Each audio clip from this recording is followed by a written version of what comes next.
Olá, sejam bem-vindos novamente ao nosso Diálogos de Extensão. Eu sou o professor Lorenzo e nós estamos gravando aqui diretamente dos estúdios da Uniguairacá, em Guarapuava, no Paraná, para o Brasil, para o mundo. E esse é o nosso podcast, que é um projeto da nossa disciplina de extensão. Se você quiser entender bem como é que funciona tudo isso, sugiro que você vá lá no episódio 1, que lá eu passei um bom tempo explicando como funciona essa coisa. Mas para você que está chegando agora, que o algoritmo abriu para você, você teve a sorte de entrar nesse podcast, é o seguinte: as disciplinas de extensão, elas são curricularizadas, ou seja, obrigatórias, desde 2022 para todos os cursos universitários. Ou seja, 10% do que os alunos estudam numa universidade tem que ser voltado para a disciplina de extensão.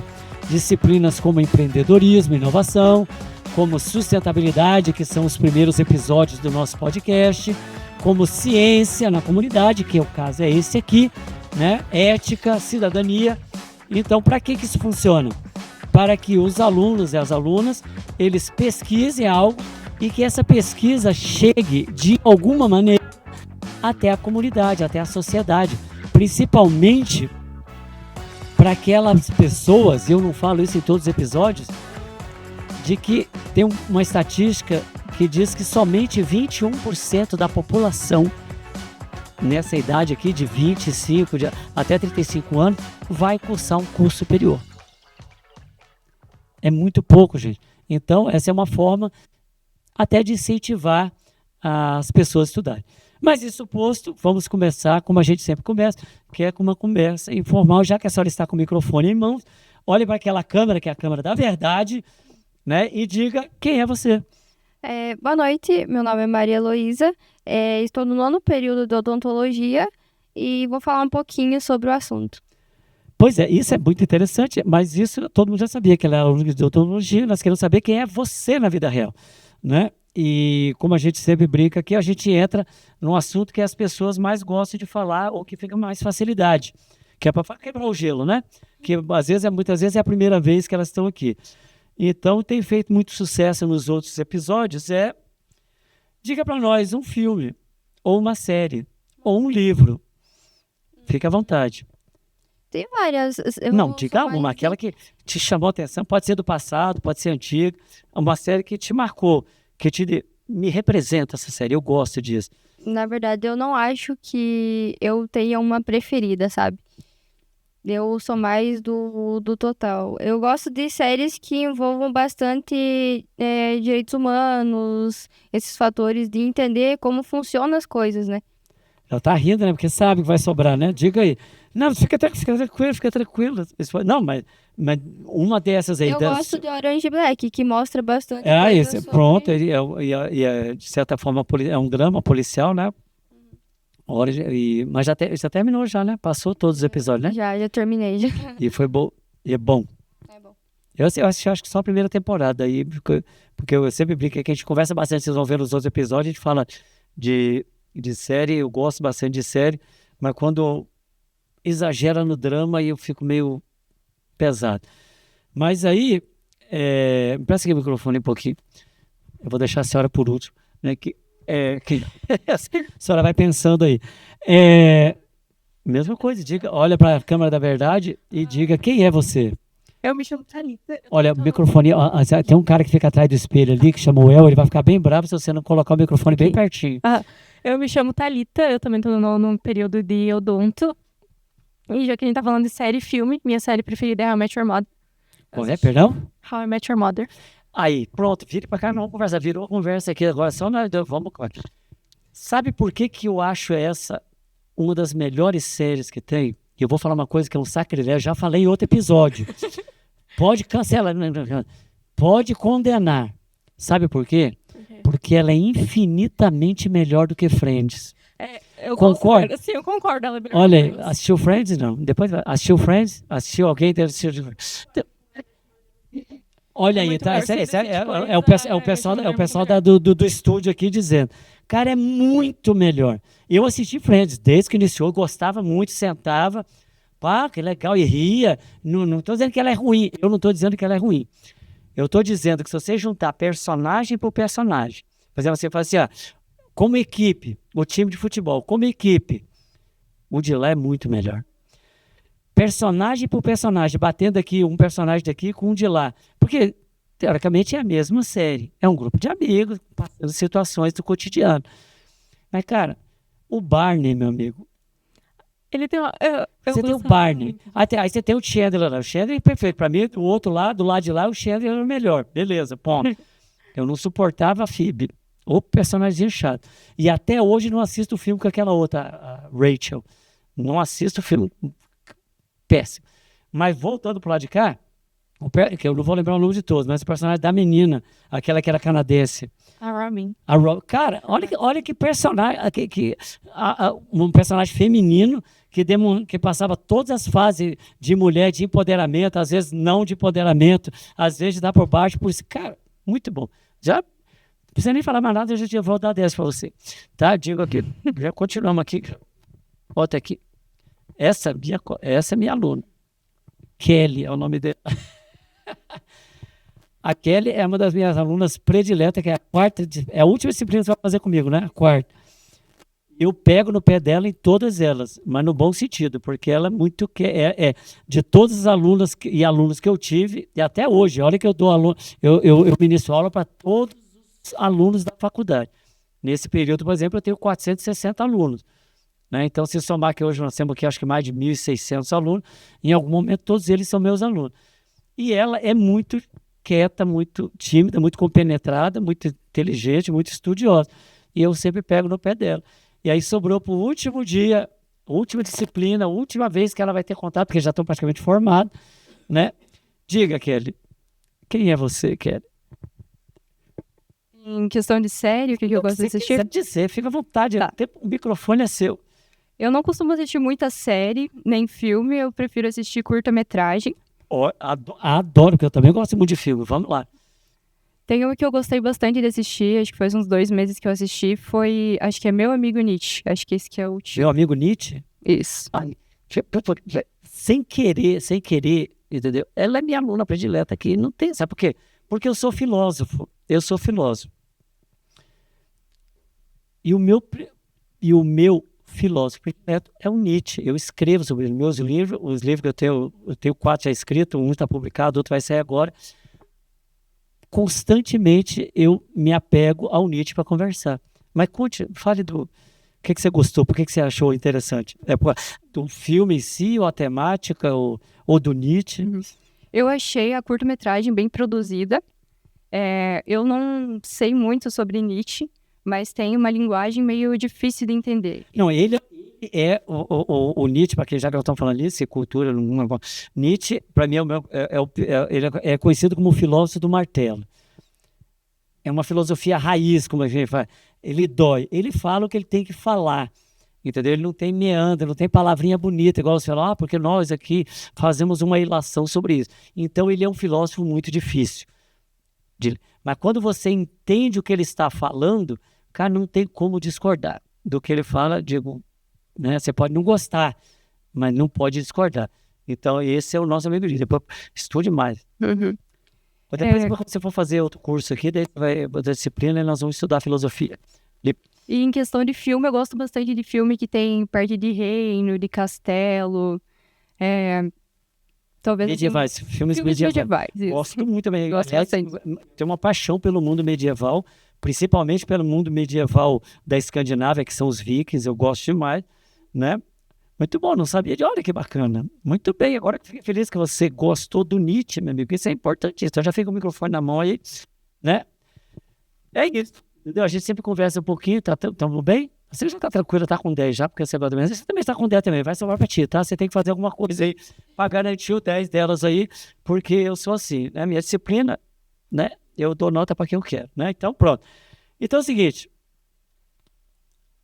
eu sempre faço essa brincadeira, eu digo aqui, porque a gente quebrou o gelo, bateu, você que entrou agora, está assistindo, caramba, não é sobre saúde, não é sobre ciência, vai ser a partir de agora. E para vocês, é um podcast. Assista esse restante aqui, que são informações muito interessantes sobre ciência. E o assunto de hoje é odontologia e inclusão. pessoas com deficiência. Então, é um tema bem interessante. A gente já falou de um outro tema pesado, que é câncer, e outro dia. E quando a gente fala de pessoas com deficiência, tem sempre aquele estigma, aquela coisa toda, que não deveria ter, diga-se de passagem, né? Então, bem interessante, né? E que para vocês, eu sempre falo isso, para vocês é um podcast, aproveite para ouvir o restante aqui, mas para elas é a avaliação final da minha disciplina. Ou seja, elas faltam só mais 6 meses para se formar, mas se não aprovar nessa disciplina, não forma. Não pega o CRO, né? Sabemos disso. Então, já aproveita que está e pega o microfone aqui, já vamos começar então. É como se fosse uma prova oral, entende? Você tem, em vez de fazer na sala de aula, vamos fazer para vocês. Dentro desse tema, vou repetir, odontologia e inclusão, pessoas com deficiência. Que barreiras que a senhora entende que exista para o acesso odontológico, seja para dentista, né, para as pessoas que talvez não entendam, de pessoas com deficiência? Existe, não existe? E se existe, que tipo de barreiras são essas? Bom, acredito que desde sempre, né? Mas hoje em dia que é mais mostrado, existem muitas barreiras sociais, econômicas, físicas, motoras. É muito difícil o paciente conseguir se locomover até a clínica odontológica, né? Falta de estrutura das próprias clínicas para estar recebendo esses pacientes. Questão econômica também, por achar que por ser uma pessoa especial vai demandar muito custo acima disso e acaba entrando na fila do SUS, né? Que hoje em dia todo mundo sabe que é bem complexa e tem que esperar muito tempo. Acaba que o paciente vai só quando tem dor, né? Propriamente dita. Isso, você só desculpa. É porque elas não assistiram os outros episódios. Isso é uma coisa que a gente fala em todo episódio. Que chega a conclusão. Porque a gente só vai no dentista quando tem dor. Aí complica a nossa vida. Que para esses pacientes, o melhor jeito de tratar seria não intervindo, mas sim promovendo saúde, né? A gente recolher esse paciente antes, né, de sentir essas dores e explicar para ele como ter uma escovação correta, para quem cuida dele principalmente, né? Tá ali cuidando da alimentação desse paciente, que às vezes, por eles ter essa deficiência, os próprios cuidadores deles acabam por uma alimentação mais fora do cotidiano, sabe? Relaxando mesmo, que eu falo. Também falta muito do profissional em si, que o profissional, ele tem que ser mais humanizado hoje em dia, e isso é muito importante. O profissional, na primeira consulta, tem que se atentar a qual deficiência que esse paciente tenha, histórico médico, todos esses quesitos, para a gente entender o que está acontecendo com esse paciente. A gente tem que preservar pelo conforto dele, para a gente conseguir ter a confiança desse paciente em nós, né? Para nos futuros atendimentos, a gente conseguir ter um manejo 100% correto. É isso? Tem mais? Eu digo, não, fica aí, só um pouquinho. É que eu digo, porque esse aqui, para quem não está acostumado, é um trabalho em grupo. E lógico, a gente vê que só temos 3 cadeiras aqui, então elas escolhem do grupo quem vai falar, né? Mas sempre quem está do outro lado quer falar também. Então vem para cá, Gabriel, vem aqui, tem um banquinho, não é um banquinho tão próprio, mas fica a critério do grupo querer. E ela já estava agoniada ali, pedindo para falar. Mas antes de falar, diga, já falei o nome, é Gabriele.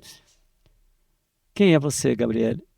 Tá, eu sou cristã, eu gosto de assistir a série The Chosen. Olha, eu nem perguntei ainda, respondendo. Tá. The Chosen, volta no episódio anterior também, a menina que sentou nesse mesmo lugar falou a mesma coisa, acho que elas combinaram, hein? Diga aí, legal. The Chosen. Eu gosto de assistir Homem-Aranha, Vingadores. Nos filmes, da série. Isso. Super-herói, tu gosta? Super-herói, gosto bastante. E acho que é isso. E o que você tem para falar que ela não falou? Diga aí, já que você estava aí. Sabe, a questão de não deixar virar uma barreira psicológica, né? A gente vê muitos pacientes que, como vocês já falaram, que procuram atendimento somente quando sente dor. Então, não deixar chegar nesse ponto. Que geralmente, quando chega nesse ponto, os pacientes não gostam do ambiente, dos barulhos, da caneta alta rotação, né? O que mais? Não, isso até hoje, eu tenho 60 anos e eu tenho verdadeira paura, né? Medo, é paura, aquele medo dos ossos quando faz aquele barulhinho. Então, não deixar chegar nesse ponto. Fazer um acompanhamento periódico, né? Fazia uma prevenção e não intervenção. Acho que seria isso. Muito bem, isso mesmo. Então, passa o microfone para minha aluna predileta. Você pode ficar tudo chateado aí, não tô nem aí, tá? Kelly, diga então, a gente já viu que tem aquela coisa do estigma, tem a coisa da dificuldade de vir com o carrinho, com carroça, depois descer com o carrinho de mão, e depois descer da cadeira de roda, e depois descer... Como é que a gente pode fazer isso? Como é que a gente pode adaptar as práticas, as linguagens, de como a gente entender nesses ambientes para ter uma inclusão maior? Para a gente adaptar o atendimento para o paciente, a gente primeiro precisa entender que existem diferentes tipos de deficiência. Tem deficiência locomotora. Cortamos. Você viu que chiqueza? Porque quando eu falei deficiência aqui, aí imediatamente ela falou da locomoção. Mas não tem deficiência só locomoção, né? Tem deficiência, tem todo o espectro. Diga aí, Ju. Tá, tem a deficiência locomotora, deficiência auditiva, deficiência visual, pacientes que têm transtorno do espectro autista, pacientes com transtornos psiquiátricos. Então, a forma que a gente vai adaptar o atendimento vai depender do tipo de deficiência. No caso de pacientes com deficiência locomotora, o ideal é a gente adaptar a clínica para que todos os pacientes tenham acesso. Então, caso venha um paciente com uma deficiência locomotora, então sempre ter rampa de acesso, se a clínica tiver segundo piso, ter elevador para que ele possa subir e sempre respeitar a autonomia do paciente. Ter alguém preparado para transportar ele da cadeira de rodas para a cadeira. Sim, isso é importante. Também. No caso de pacientes que não utilizam a fala como principal meio de comunicação, são pacientes que são surdos ou que são mudos, o ideal seria que todos os pacientes, ou todos os profissionais tivessem um conhecimento básico, pelo menos, de Libras. Isso é Libras, é a língua brasileira, a linguagem brasileira de sinais, aquela que a gente vê nos programas. Bem interessante. Mas, geralmente, esses pacientes, como eles já sabem que a maioria dos profissionais não tem esse conhecimento, eles vêm com acompanhante, então acaba se tornando mais fácil. No caso de pacientes com um transtorno do espectro autista, geralmente eles apresentam sensibilidade ao toque, sensibilidade a barulho, não toleram... Imagina o barulhinho do... né? Muito longo. Então, o ideal, se o paciente tiver umas 3 restaurações para fazer, por exemplo, não fazer as 3 no mesmo dia, mas dividir por sessões, para que seja mais curto e ele consiga ter um conforto melhor no atendimento. Além disso, para pacientes com deficiência, às vezes é necessário uma consulta extra para adaptação, para a gente conhecer as necessidades dele, o que ele precisa. E caso nenhuma das alternativas funcione, que tem uma técnica que é muito utilizada em odontopediatria, que é a técnica do falar, mostrar e fazer. Aí você explica o que vai ser feito, mostra com qual material, com qual instrumental, e se possível, se não for cortante nem nada, entregar para o paciente para ele manusear e se sentir mais confortável. Mas caso nenhuma das técnicas tenha funcionado, tem a opção de sedação com óxido nitroso também. Isso. Que deixa o paciente bem mais tranquilo, mas ele precisa colaborar também de deixar a máscara no nariz. Enquanto está trabalhando. Caso seja um paciente que fique nervoso com a máscara, às vezes não dá para adaptar essa sedação com óxido nitroso. E, em último caso, tem a opção do atendimento hospitalar, com anestesia geral, caso nenhuma das outras tenha funcionado. Isso, mas uma coisa, mas nem todo profissional, vocês vão pegar o CRO, já que ano que vem estão trabalhando, nem todo, qualquer pode fazer isso, está preparado, já está aprendendo, mas com a criança, por exemplo, eu fiz uma especialização para odontopediatria. Ou não, eu digo, no momento, todas vocês que saíram aqui da universidade agora estão preparados para trabalhar com todos esses fatores, não? Ou você tem que fazer uma especialização para trabalhar com paciente com deficiência? Existe a especialização para pacientes com necessidades especiais, mas a gente pode atender no consultório os pacientes com deficiências mais básicas. Não, sim, claro. Sim. Que não demandam, assim, muito trabalho. Mas e todo mundo faz ou a maioria não? Pacientes que têm deficiência locomotora, todo mundo Todo mundo faz porque ele só tem alguém para botar ele na cadeira. Pode ser atendido também, se ele for um nível básico, né? E assim, se você conseguir ir adaptando o atendimento, você pode atender. Agora, se você não conseguir, aí você encaminha para um profissional mais capacitado. Muito bem, você viu? Essa é minha aluna, aquela que menos fala na faculdade. Mas quando fala, você viu? Copiou aí, entendeu? Então vamos aqui para a nossa amiga Thalita. Diga para a gente, por gentileza, já que para a gente encerrar bonito isso aqui, E de que forma, já que essa é a ciência na comunidade, como é que a ciência pode apoiar essas soluções mais acessíveis que ela fala que a gente precisa mudar? Como é que isso funciona? A ciência, ela ajudaria a formar protocolos para você fazer esses atendimentos. Então, cada atendimento com cada deficiência teria um protocolo. E esses estudos ajudariam os profissionais a conseguirem fazer esse atendimento. Como ela disse, tem a especialização. E a especialização vai ser voltada ao estudo da ciência em si. Então, você vai conseguir fazer com que o atendimento com esses pacientes seja muito mais acessível. Tudo bem. É isso? Esquecemos alguma coisa? Precisamos pontuar mais alguma coisa? Olha aí. Foi fácil, não foi? Você já fez alguma prova mais fácil do que essa? Fala, não diga que você vai me magoar. Diga aí. Então, a gente sempre, já que está com o microfone na mão, porque a gente sempre termina bem simplesinho. Diga tchau. Tchau. Tchau. Deixa eu passar o microfoninho aqui. Okay.